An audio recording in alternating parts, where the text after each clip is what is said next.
Hello, my dear students.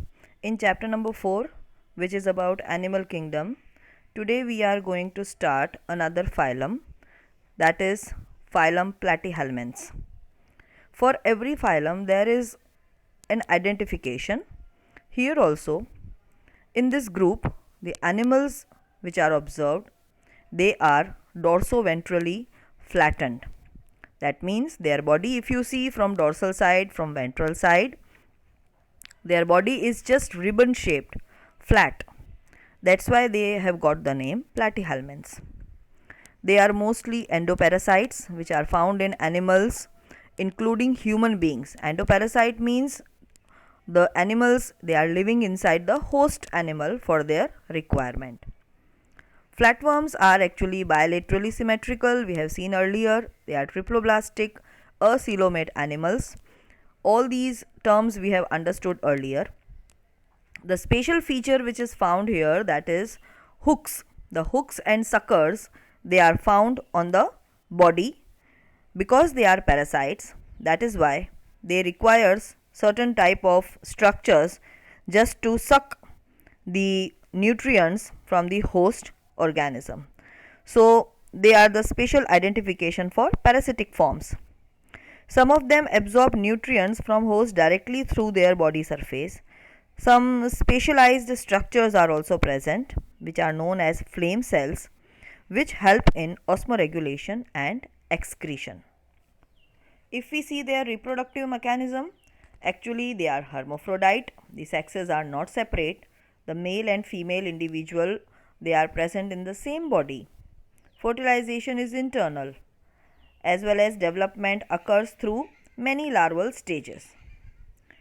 Some of the examples are tapeworm, which is the common name of Taenia, then liver fluke, which is the common name for Fasciola, and lastly planaria. Actually, planaria possess high regeneration capacity. Regeneration is that capacity in which when any of the part of that animal that is cut, it can give rise to a new individual or the remaining part is generated. So we have discussed about the characteristic features of platyhelminths, and now you easily remember how to write. I have shown here. First of all, you will write habit and habitat, where they are found, why they got the name platyhelminths or the flatworms. This is the common name, this is the common identification for them. They are actually endoparasites. Then certain features like their body organization, presence of hooks or suckers, then presence of flame cells. So these are certain special features.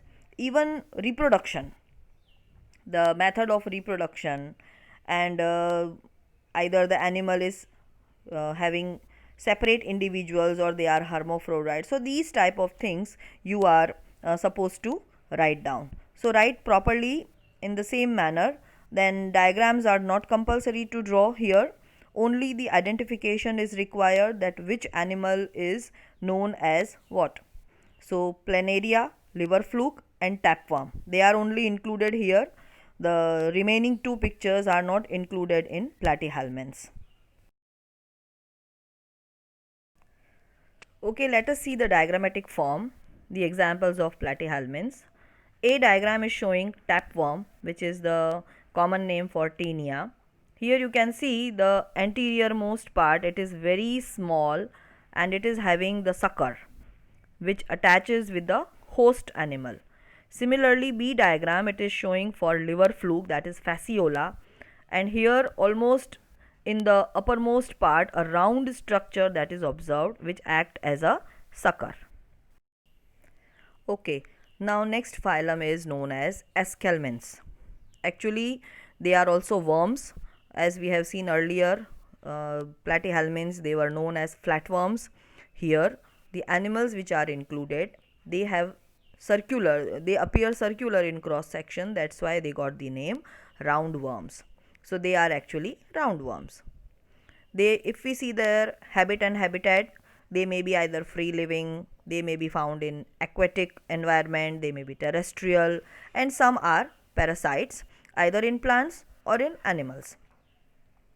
Then roundworms have organ system level of body organization, and they are bilaterally symmetrical, triploblastic and pseudocoelomate animals.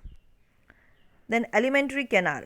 It is complete here. In flatworms we have seen earlier that platyhelminths they have only single opening. But here that's why in platyhelminths we call digestive system as incomplete type. But here in alimentary canal is complete because it has both the openings, mouth as well as anus. Also it will include a well developed muscular pharynx. The next point is regarding excretory tube, which removes body waste from the body cavity through the excretory pore. No special name is given here, but comparatively it is advanced type. Then let us see about their reproduction. This is the special feature here. The sexes are separate. The male and female individuals, they are distinct. They are separately identified. That means we are naming this special term, that is they are dioecious. Even one more point I want to add. Often the females they are longer than males. This is one of the another identification. The fertilization is internal and development may be direct, that is the young ones they are given direct birth, or indirect, having larval stages. Some few examples they are roundworm, which is a common name and scientific name is Ascaris, then filarial worm known as Wucheria, hookworm which is known as Encyclostoma. So students, how to write about phylum Aschelminths? It is commonly known as roundworm. So in point wise, like habit and habitat, then about their all the body organizations, bilateral symmetry, triploblastic, pseudocoelomate, and special features you are supposed to specially write down and learn.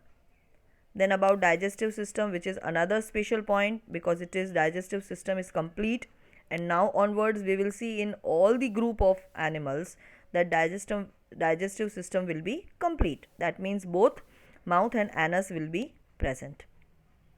Then reproduction, here also special feature because individuals they are separate, and even the special identification for female is longer and male is smaller, oftenly it is found.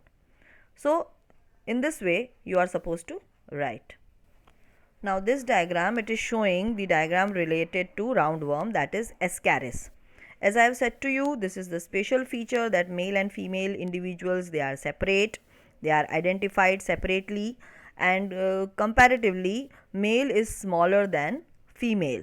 So in this diagram we are easily observing this feature.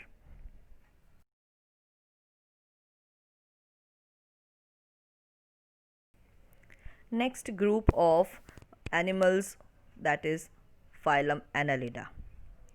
Here the individuals they may be found in aquatic medium like in marine water or fresh water. Some may be terrestrial, which are found in soil like earthworm. Earthworm is the best example in this group. Then some may be free living, and sometimes some may be parasitic like leech. They exhibit organ system level of body organization. They have bilateral symmetry. They are triploblastic. Special feature is their body is metamerically segmented, and they are the first coelomate animals. That means true coelom is found here. Metamerically segmented, this point we have earlier understood, but still let us see the detail. Actually their body surface is distinct marked out into segments, or these segments are also known as metamers. Ring like structures they are observed. That's why they got the name Annelida. They possess longitudinal and circular muscles which help in locomotion because they appear like crawling on the surface where they move. Aquatic annelids like Nereis, they possess lateral appendages like parapodia which help in swimming. Then a special feature is a closed circulatory system is present, that we have understood earlier. What do you mean by closed circulatory system? Because the blood, they flow into the capillaries or vessels. Then special organ that is known as nephridia, that is found, which help in osmoregulation and excretion. As we have seen in platyhelminths, flame cells were present. Here nephridia are found. Then even the neural system, which we call nervous system, it consists of paired ganglia, which are connected by lateral nerves having double nerve cord. So these are some advanced type of features regarding neural system. Now the examples like Nereis, then earthworm, which scientific name is Pheretima, then blood sucking leech, which scientific name is Hirudinaria. Out of them, the Nereis is an aquatic form and it is dioecious. But earthworm as well as leech, they are monoecious. That means male and female individuals, they are found in same individual. That means they are hermaphrodite. And Nereis, that is having separate male and female organism. So reproduction is sexual here. So in this way, in Annelida we have seen certain advanced features as compared to other lower phylums. So these are the examples of Annelida group. A example is showing Nereis and B example is showing Hirudinaria. So Hirudinaria is another name, scientific name for leech. These two are showing these metameric segmentation, and one most common example is earthworm. Its picture is not given here, but I think among you must have observed the earthworm. It is found in soil. So students, how to write about phylum Annelida? In the same pattern. First of all, habit and habitat, where they are found, what are the body organization methods, then their spatial features like metameric segmentation, then even the presence of these appendages. Here parapodia are found in Nereis, that you have to specify. Then different examples, their spatial identification, like earthworm. We all know earthworm is also known as farmer's friend and it is found in soil. Similarly, a leech, that is blood sucking. In ancestral days, it was used to suck out the impure blood from the, and it was useful in medicine purpose for curing certain diseases which are regarding the impure blood. Okay, in this slide I have shown you how pointwise these topics can be written. This topic can be asked in any form, like describe phylum Platyhelminths, or write general features of flatworms, write characteristic features of flatworms or Platyhelminths, or mention the body organization of flatworms, then even which animal has power of regeneration, like this. So answer will be in this way.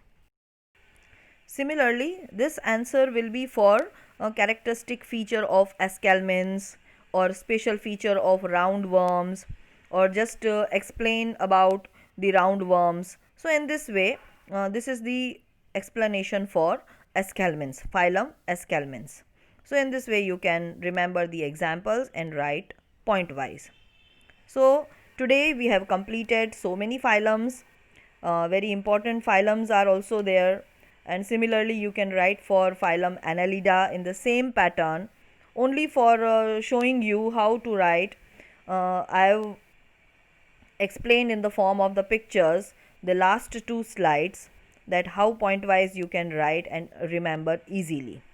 So today we have completed three phylums: phylum flatworms, that is Platyhelminths, phylum Aschelminths, and lastly phylum Annelida. So please do revise it, do write down properly all these points. As I have said to you earlier, the diagrams are not compulsory to draw, only On the basis of diagram, the identification is important that this animal is so and so. Okay, so today we are ending our session here only. Take care. Goodbye, students.